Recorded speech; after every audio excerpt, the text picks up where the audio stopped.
I hope you're enjoying this series. If you haven't listened to part 1 yet, go ahead and listen to part 1, which is episode 57. This is episode 58. We are talking about large-scale homesteading life with Julia Wells, and I'm sure you'll enjoy this part as much as the first part. So if you're new here, this is the Homesteading for Beginners podcast, and I'm Mona Weathers, your host. Here's part 2 of the interview with Julia Wells from the Humble Hive Homestead. What would be the biggest challenge of having a large-scale homestead? I think, like we were talking earlier, that this is like a dream life for a lot of people to have all that you're having. But then there are negatives to it. So, gently explain the negatives. We don't necessarily get to travel as a family. I'm from back east, it's a lot to ask somebody to take care of 15, 20 large animals. Sometimes we have to have multiple people watch our animals. We also have a livestock guardian dog, an elderly inside dog, 4 cats, and then a young stock dog. Dog, my corgi. So that's a lot to ask somebody to care for. So a lot of times my husband will just stay home and take care of all the critters, which even for him to do that alone is a lot. So traveling isn't like a huge thing for us. And that's something that we've had to, that's just, we've chosen this lifestyle. We can't go to the lake for a weekend. So that I think for a lot of people would be a hard adjustment.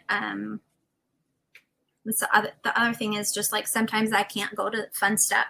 Sometimes I don't know, we were going to go out to lunch for my son's birthday and all the sheep got out and it took us 3 hours to get him back in and we missed going out to lunch for his birthday. We just the animals have to eat before the animals, we need to check food and water. We need to move critters if it's time to move critters. That has to happen before anything else happens.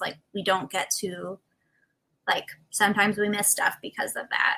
Sometimes the animals get out and we miss stuff. And sometimes I just have to stay close to home. When we have meat birds on the ground, especially when we have chickens in the brooder, I have to be over there constantly checking on them because when we have day-old chicks, I'm over there at the other Pam and Ed's place 4 or 5 times a day, checking the brooder, checking temperature, checking food and water, making sure nobody's sick. That kind of stuff. And then there's the stuff, the hard stuff, losing animals stinks, especially if it's an animal you've put a lot of time, money, energy into. We lost our future milk cow. And so those are the hard things about it. But I also feel like I get stretched and pulled and I become a better homesteader, a better mom, a better partner, a better wife when we go through all these things. But it's tough. I won't say it's not tough, and there are days where it's lonely, and I look to other people who live the same lifestyle we do. I have a couple great homeschool mom friends that we had our cows get out about 2 years ago, and they were nowhere to be found. And I wrote an article about it. It's our bank account walked out the door. I don't know. I'm going to put a big number on it. $20,000 walked out the door and we couldn't find it. It was I think we had 13 cows at that time. And thank God we found them. But I had called all my farm friends and I was I don't know what to do. I don't know what to do. And they're it's going to be okay. Well, it was a torrential downpour at the time. And, we couldn't get anybody to come out on horseback because it was too dangerous. And it turned out they were about 2 miles away. Luckily, the area we live in is completely fenced off. They were at an adjacent property. And my husband and my son, called them with a feed bucket and our buggy 2 miles home. And it was an amazing, I get teary-eyed thinking about it. It was just God had protected us and got our critters home safely. I got to meet every single one of my neighbors because I was had to get permission to go on other people's property, had to get figure out the boundaries of north of us. And luckily I met this lovely older couple, and he had farmed this area for, his entire life. So let's say 70 years. And so he was able to tell me that like, there's no way they can get past off our mile section. So, it was just, there's tough things like that. And it's an emotional roller coaster sometimes, but like you get better, you become a better person because of it. Yeah. I do feel like the more those things happen, the better you bounce back from the shock and the horror. We have a similar story. We have horses. We don't have any, we just have the chickens and the horses here. But when we first moved to this property, one of our horses got out. And I mean, the freeway is pretty close. So we were freaking out. We couldn't, it was dark too. He's black. He was a black pony. Couldn't find him. We were going all over the place. Then somebody on a motorcycle, 2 people on a motorcycle drive by and they say, "Are you looking for a horse?" Yes. We're like, yes. He had gone down the road where there was some other horses. He just stopped in front of some other people's property, and we went down there. She had him in a stall. I mean, it was like you said, we met our neighbors the first couple of days we were here, and it was just horse people, can be really cool with each other when things like that happen, because that's just like your worst nightmare is like your horse running down the road, and horses are so reactive too, and can get hurt so easily. So I totally get that. And there are a lot of struggles with this lifestyle. Anytime you add another animal, this is why I tell people like each animal you add is another responsibility. Don't just lump it into like, oh, I have chickens. Each chicken you have is another animal, and it can get sick. It can take time from you, just one, or even a quail, like just one animal can take time away from something else. So just be thoughtful about what you're adding. Yeah. And I recommend everybody go slow. Like don't, and biggest thing, infrastructure.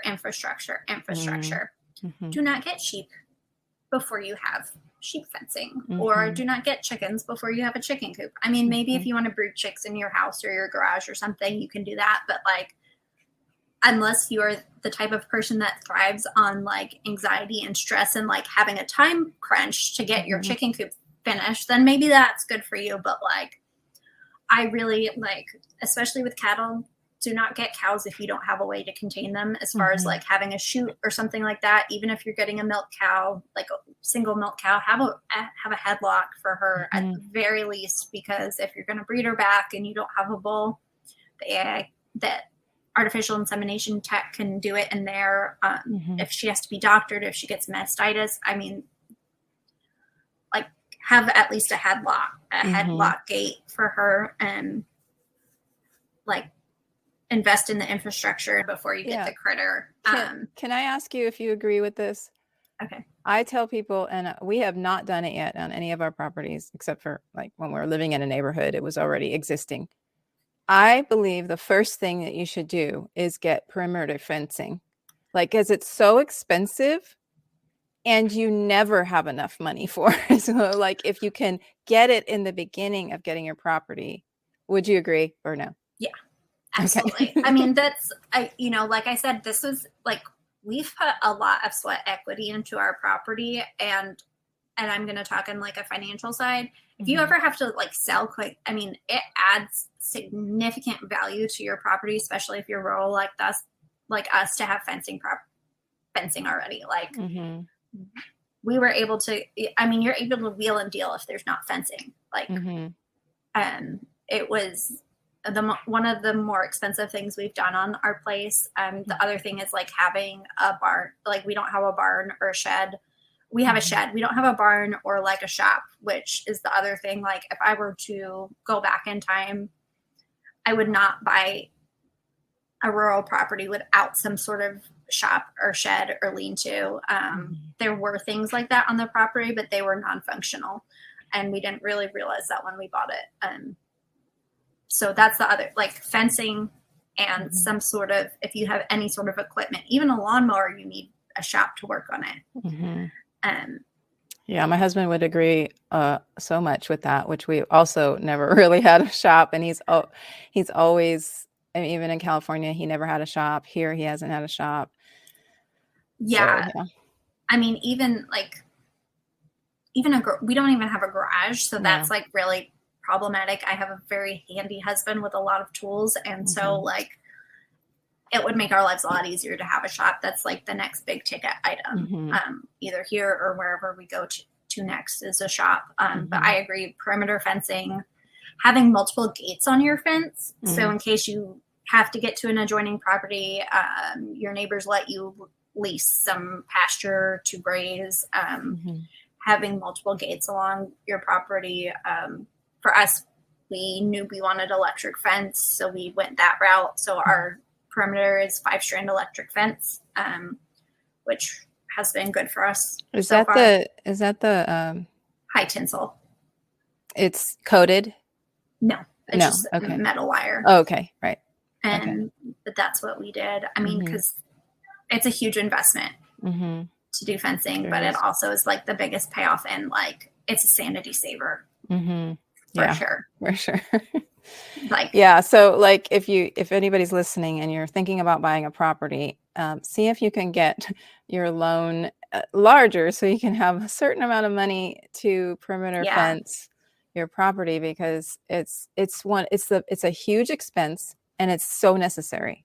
If your animals got loose, like we had here, you had there, like they at least could be contained and not leave your property if it was perimeter fence. Yeah, there was a hole in our fence, and that's why they get out. There was like a stretch that wasn't finished being fenced. We had it blocked off with electrodet. They were actually being chased. We also game cameras, invest in those. Even if you have them just in a couple spots, we figured out that they were being chased by either a coyote or a mountain lion of some sort. Wow. Because we had seen them go back by the camera about 15 times, like they were being pressured. And then they finally found a weak point and just blew through it and went north away from whatever was chasing them in a storm. So, yeah. But fencing. Yeah. And I remember what I was going to say earlier. Kids, when you were talking about kids, because my daughter was the same way. Like they can, at 10 years old, she was milking for me. We had 4 dairy goats at one time, but she could milk at 10 years old, all 4 dairy goats if I needed her to. So your children, like, I mean, if you don't have children, just understand that is, if you don't have extra help, let me say it that way. If you don't have extra help as you're developing your homestead, and if you're adding things, there's no one to put that on except for yourself, unless you can happen to afford to hire someone to do that. Yeah. And I mean, I don't have any dairy animals yet. Fingers crossed one day I'll have a milk cow, but like I have already lined out like backup milkers, and because I recently was in a cast for 2 months, and had I had a milk cow, like what would I have done? Yeah. I probably could have bought a machine or something like that, but always like have a plan A, B, C, and D. Like have backup milkers, have friends that vaguely know how your place works. We're lucky we have business partners, Pam and Ed, and like if we were to somebody was to get chronically ill or something like that, we'd have people to step in, and we have amazing community that we've built over the past 7 years of being out here on our homestead. So that's the other thing, is like get to know your neighbors. And like if you don't have a tractor, maybe your neighbor has a tractor that you can borrow until you can afford one. Right. That's like the best advice, is like find backup help in case like you get sick or hurt, or like there's a catastrophe and you need emergency help. Is a big thing that exactly.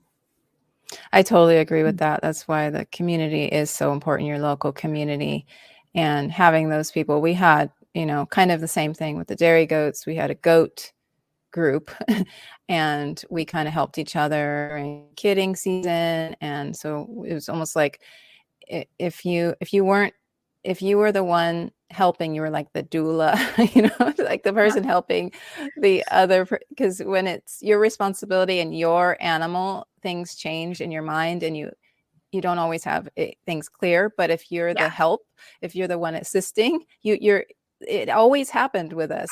Like I'd have it was reversed too. So I would help my neighbor who was milking, and she would seem more nervous and I was relaxed. But if I'm not milking, but kidding, her goes would kid. And then if it would happen the opposite for me, I was so nervous when things were happening. I guess it's because of the responsibility and the fact that, if something goes wrong and you have to call a vet, it's like, and it's your animal as well. Yeah.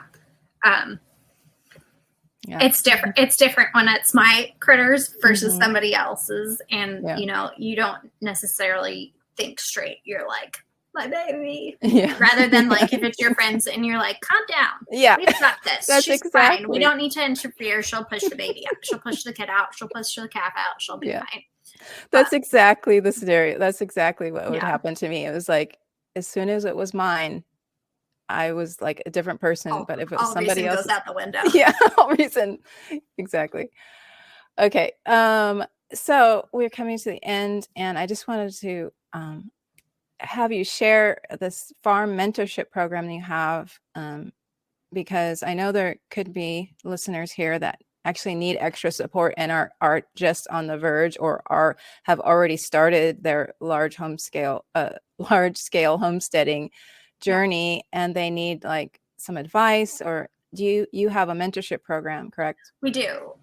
We offer like a couple different packages. They're listed on our website, but we're happy. You'd get both my husband and I, and we'd chat with you. Either if you're local to Oklahoma, we can come to you, or if you want to do a FaceTime video call type deal, we can do that as well and help you kind of.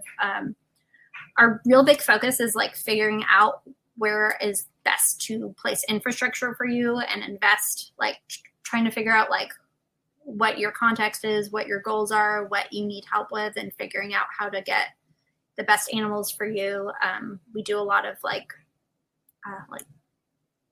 Caleb and I are both pretty good at figuring out like which stock is best to either invest in or to use as your breeding stock.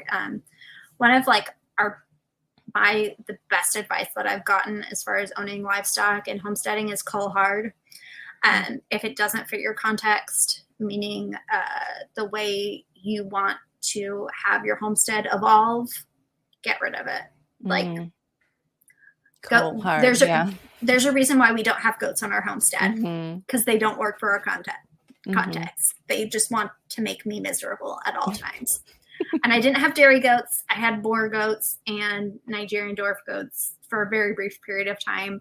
But we love helping people figure out like what would work for them, where they need to invest their time and money as far as infrastructure to meet their goals. And as far as their goals being just having animals to show their kids how like the life cycle works, or as far as like being able to provide most of the meat for your family throughout the year. That's really what our passion is teaching other people how to do that for their families. That's awesome. And how can they find out that on your website? Yes, the humblehivehomestead.com. I'm also very active on Instagram at the Humble Hive Homestead. Yeah. Okay, awesome. Yeah, you also have local beef or local meat as well, right? What do you offer? We have beef, pork, chicken. I don't know if we're doing turkeys this year, but usually we do holiday turkeys, and we will also have lamb. You can find us if you're in central Oklahoma at the Arcadia Farmers Market or in the big yellow cooler. And you can go buy directly from our website if we have stuff in stock, or go to the Arcadia Farmers Market where we have a cooler. And awesome. And you can join our mailing list, and I update that pretty frequently and send out emails, not as often as I should, but at least like once every couple months. I'll shoot an email out, and I let my subscribers on my email list know of what we have available first, rather than posting it elsewhere. Awesome. Well, thank you for coming and having this chat. It was really good this was so fun to get to know you better. And yeah, I'm sure our listeners will enjoy this. And I think I'm doing a large-scale homesteading series, but I may just have one episode. Okay. With it's Well, you. this was so fun. Yeah. Thank you so much for This might having be me. the only one. I don't know. I'll have to see. I kind of had the series thing idea going, and then it didn't really work the way I thought. But anyway, the information is out there, and it's helpful for people. So I thank you so much. Okay, that's the end of the 2-part series. I hope you enjoyed it. At some point, I'll have the video version of this on YouTube. I just need to get to that point where I get all of these episodes onto YouTube. But if you want to check out any of Julia's information, I have that in the links in the show notes, so check that out. Right now, the only thing else I have going on is the Homestead Income Plan group. So if you have not joined that group, that is on Facebook. Currently, I'm on a social media break for the month of July, but Facebook is the only place I'm showing up right now, on my computer, not on my phone. And it's a free group for anybody interested, but we actually have some trainings lined up really here, right? I mean, I don't have any dates yet, but we have trainings lined up. So even if you're listening to this in the future, this will still be available to you. So just check out all those links I have in the show notes. Okay, hope you have a wonderful day.